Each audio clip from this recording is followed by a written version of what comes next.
Hello good morning and welcome back friends. आप देख रहे हैं पेसर एजुकेशन यूट्यूब चैनल। आज की इस वीडियो में बात करेंगे 2 अप्रैल से रिलेटेड जितने भी इंपॉर्टेंट करंट अफेयर्स बनती हैं सारी इस वीडियो में कंप्लीट करेंगे। साथ ही काफ़ी सारे एक्स्ट्रा फैक्ट भी यहाँ पर डिस्कस करेंगे। सो पूरे लेसन को ध्यान से और लास्ट तक आप जरूर देखिएगा। इसकी PDF आप डाउनलोड कर सकते हैं नीचे वीडियो के डिस्क्रिप्शन में से। देखिए, सबसे पहले हम बात कर लेते हैं जो लास्ट वीडियो की क्विज थी आपके लिए।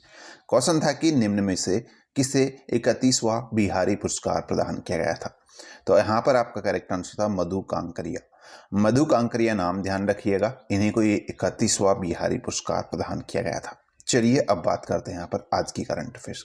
हाल ही में भारतीय भूवैज्ञानिक सर्वेक्षण GSI ने 2 क्षेत्रों को भूवैज्ञानिक विरासत स्थलों में शामिल किया है। इनमें से कौन सा है?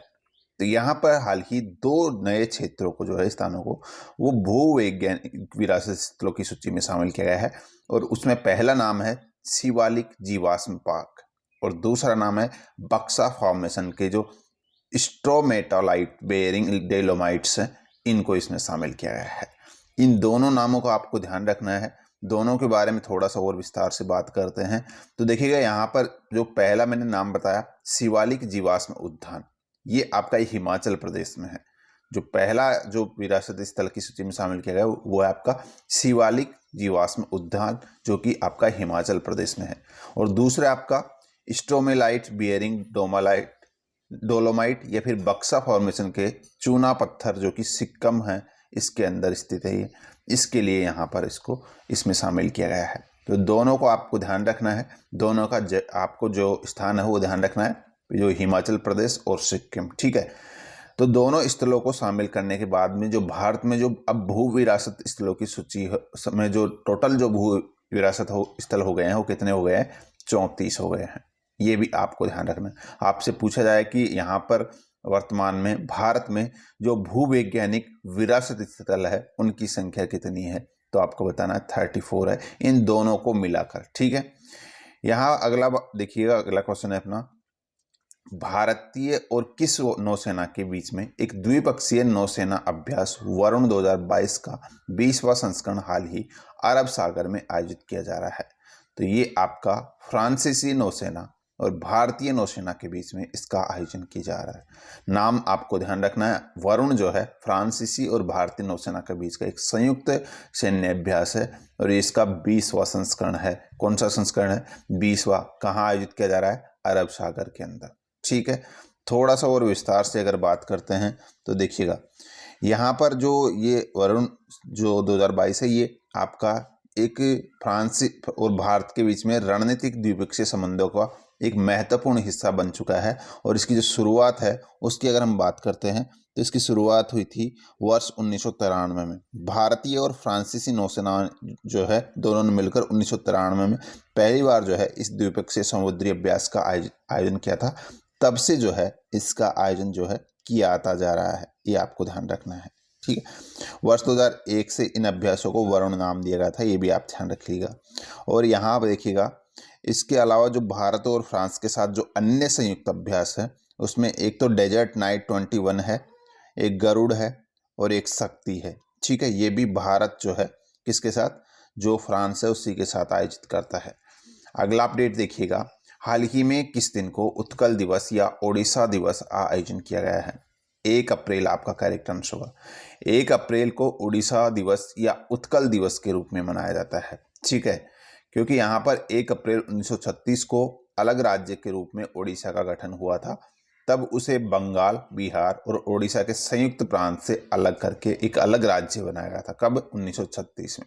और इसी की याद में जो है यहाँ जो किरीबुरू का में जो ओडिशा भाग है उसी में स्थित हिल टॉप में जो है इस उत्कल दिवस को मनाया जाता है।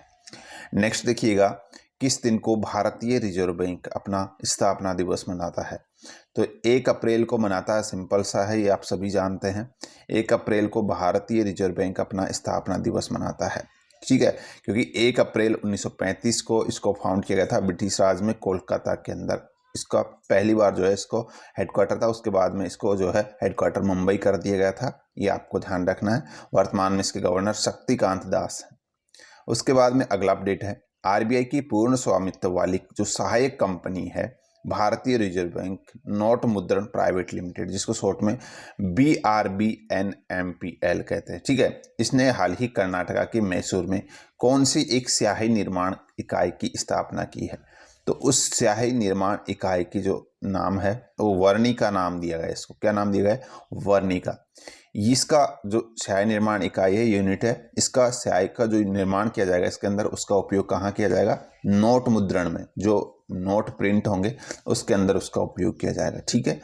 उसके बाद में देखिएगा एयर स्क्वाड्रन 316 से संबंधित निम्न कथनों पर विचार कीजिएगा। तो यहाँ पर देखिएगा, ये हाल ही में खबरों में रहा है, जो एयर स्क्वाड्रन 316 है ये, और यहाँ देखिएगा इसे औपचारिक रूप से गोवा में INS हंसा में कमीशन किया गया। पहला ऑप्शन सही है, ये इसलिए न्यूज में रहा है कि हाल ही पहले बात तो इसको जो है गोवा में जो INS हंसा है उसमें इसको कमीशन कर दिया गया है, और यह है लंबी दूरी के समुद्री गश्ती विमान P-8I का दूसरा स्क्वाड्रन है, ये भी आपको ध्यान रखना है। और इसे नाम क्या दिया गया है? कॉन्डोर्स इसको नाम दिया गया है, ठीक है। क्या नाम दिया गया है? कॉन्डोर्स। तो तीनों ऑप्शन आपके सही है, तो करेक्ट आंसर होगा उपरोक्त सभी सही है। अगला अपडेट, ईशान मंथन नामक 3 दिवसीय पूर्वोत्तर उत्सव का जो आयोजन है वो मार्च 2022 में कहाँ पर किया गया है? तो ये आपका कहाँ किया गया है? ये आपका नई दिल्ली में किया गया है। ईशान मंथन का जो है आयोजन आपका नई दिल्ली में किया गया है, जो कि एक 3 दिवसीय पूर्वोत्तर उत्सव है। अगला अपडेट है, केंद्र सरकार ने हाल ही में केंद्रीय कर्मचारियों के महंगाई भत्ते में कितने प्रतिशत की बढ़ोतरी कर दी है? तो करेक्ट आंसर होगा आपका 3% की। ये भी इंपॉर्टेंट अपडेट है, यहाँ पर जो महंगाई भत्ता है उसमें 3% की वृद्धि यहाँ पर कर दी गई है।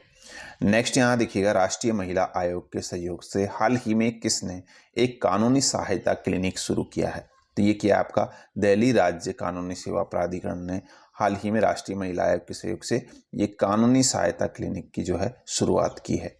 नेक्स्ट देखिएगा, भारतीय वायुसेना ने हाल ही में किसके साथ मिलकर fleet card fuel on move नई नामक एक नई पहल का अनावरण किया है? तो यहाँ पर जो पहल है उसका नाम है fleet card fuel on move. ये जो पहल है ये आपकी भारतीय सेना ने शुरू की, भारतीय वायुसेना ने शुरू की, इसके साथ मिलकर IOCL के साथ मिलकर, यानी कि इंडियन ऑयल कॉरपोरेशन लिमिटेड के साथ जो है इसको मिलकर शुरू किया गया है।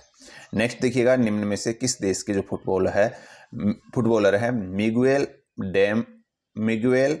वैन डेम, ठीक है, इन्होंने हाल ही में 28 आयु की उम्र में ल्यूकेमिया की वजह से निधन हो गया है। यहाँ पे देख रहे हैं इनका नाम है मिगुएल वैन डेम, जो कि किस देश के? बेल्जियम के एक प्रसिद्ध फुटबॉलर रहे हैं, जिनका हाल ही में निधन हो गया है। नेक्स्ट है, निम्न में से कौन सा कथन सही है? पहला कथन है कि उत्तर प्रदेश जो यूपी है वो सब्जियों का शीर्ष उत्पादक राज्य बन गया है। बिल्कुल सही है। यहाँ पर हाल ही के नए सर्वे के हिसाब से जो है, जो वेस्ट बंगाल है, पश्चिम बंगाल, इसको पीछे छोड़कर जो सबसे ज़्यादा सब्जियां उत्पादन के मामले में जो टॉप पर जो राज्य आ चुका है वो कौन सा आ चुका है? आपका उत्तर प्रदेश आ गया है। पहले इसमें जो है पहले स्थान पर पश्चिम बंगाल था, इसको अब यहाँ पर पीछे छोड़ दिया है उत्तर प्रदेश ने। उसके अलावा दूसरा ऑप्शन है कि आंध्र प्रदेश शीर्ष फल उत्पादक बना हुआ है। तो आंध्र प्रदेश पहले के तरह ही जो है इस बार भी इस रिपोर्ट में जो है टॉप फल उत्पादक राज्य बना हुआ है, ये आपको ध्यान रखना है, यानी कि पहले स्थान पर रहा है आंध्र प्रदेश फल उत्पादन के मामले में। ये भी आपका सही है। और यहाँ पर देखिएगा, पहला और दूसरा दोनों कथन आपके सही है, तो करेक्ट आंसर हो जाएगा उपरोक्त दोनों सही है। फिर देखिएगा, अगला अपडेट है अपना आज की जो क्विज है, इसका आंसर आपको नीचे कमेंट बॉक्स में लिखना है। क्वेश्चन है कि अंतर्राष्ट्रीय बौद्धिक संपदा सूचकांक 2022 में भारत की रैंकिंग क्या है, ये आपसे यहाँ पर पूछा गया है। तो जो भी करेक्ट आंसर है आपको नीचे कमेंट बॉक्स में लिखना है। सो गाइस, ये थी आज की करंट अफेयर्स। आई होप आपको वीडियो पसंद आई है तो लाइक और शेयर जरूर कीजिएगा। आज की इस वीडियो में बस इतना ही है, मिलते हैं नेक्स्ट वीडियो में। धन्यवाद।